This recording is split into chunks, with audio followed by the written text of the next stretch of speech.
السلام عليكم ورحمة الله وبركاته. ازيكم يا حبايبي، عاملين ايه؟ النهاردة هنعمل الحواوشي بطريقة حلوة بسيطة. بصوا معايا لحمة برضو كده حمرا ودهن.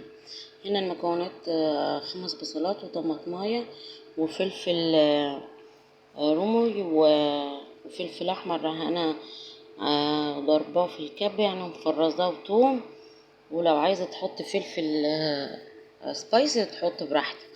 وهنا معايا اللحمة حمرا وحتة دهن. خدت المكونات البصل والثوم والطماطم والفلفل على الكبة، هتضربيهم لما تنعميهم كده،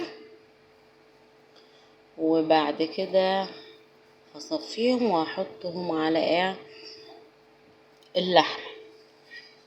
اللهم صل وسلم وبارك على سيدنا محمد وعلى اله وصحبه اجمعين. عملنا حبة حواوشي يا جماعة احلى من بتاع بره بكتير، بنفس التركات والحركات. جربيه مش هتندم ان شاء الله. بصوا كده انا هضربهم، هنعمهم في الكبة اللي هو البصل والثوم والطماطمايه وجرنان الفلفل. لو عايزاه حراج يعني ممكن تحط فلفل سبايسي، بس انا عشان عندي الاولاد في ما بيحبش الحراق. كده وحطيته هضربهم في الكبة.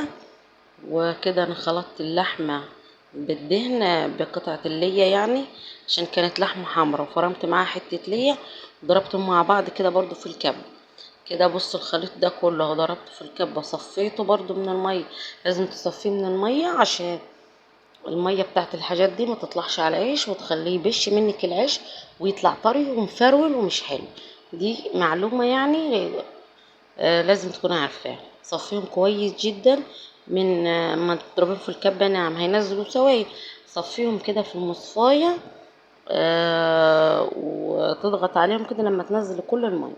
حطيت هنا ملح اللي هم بهر ملح بالفلفل الاسود، ودي بهارات حواوشي مش اكتر من كده، ما حطيتش اي حاجة تاني. هنا اللي انا حطيتها طعم حلو. وكمان لما اجي احطه في الفرن او اجليه هحط له ليا انا مسيحه. هنا بصوا التركية دي يا جماعه، حطيتهم كده، ما عنديش ورق فويل طبعا فانا قلت لازم اتصرف. هحطه في حمايه كده على النار، وهحطها في قلب العجينه اللي هي بتاعت اللحمه وهي نيه مش طيب.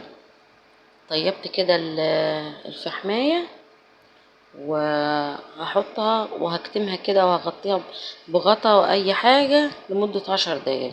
انا ما عنديش ورق فويل مخلصة الصراحة، فايه ما نوقفش على اي حاجة، لازم نتصرف.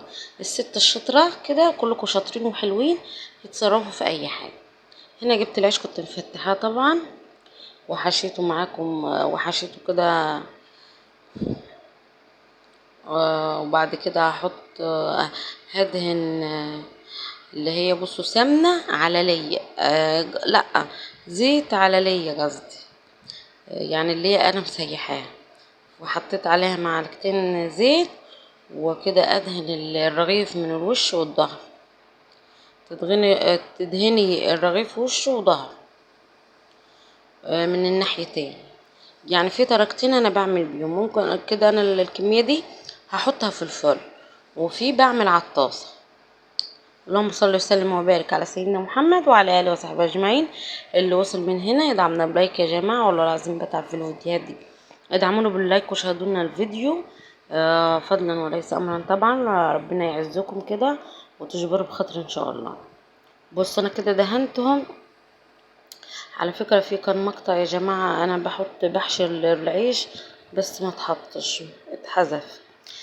كده بصوا حطيتهم في الفرن. ودي الكمية اللي انا عملتها بسم الله ما شاء الله. النص كيلو لحمة عمل معايا 15 رغيف، والرغيف كبير ومليان بسم الله ما شاء الله. طبعا توفير ونظافة وطعم خرافة. حلوة دي نظافة وطعم خرافة. اقول اشعار يا ناس، حطولنا اللايك وفرحونا كده ان شاء الله. بصوا دي الطريقة التانية اللي انا بعمل بيها الحواوشي. بحط طاسة على النار وبحط معلقة زيت على ليا، وبحطه كده ياخد اللون الذهبي زي كده، واقلبه على الناحية التانية، وتهدي العين كده يعني على النار عشان يطلع معاكي ايه مستوي وحلو. ده بسم الله ما شاء الله كده بعد ما طلعنا الكمية اللي في الفرن واللي في الطاسة.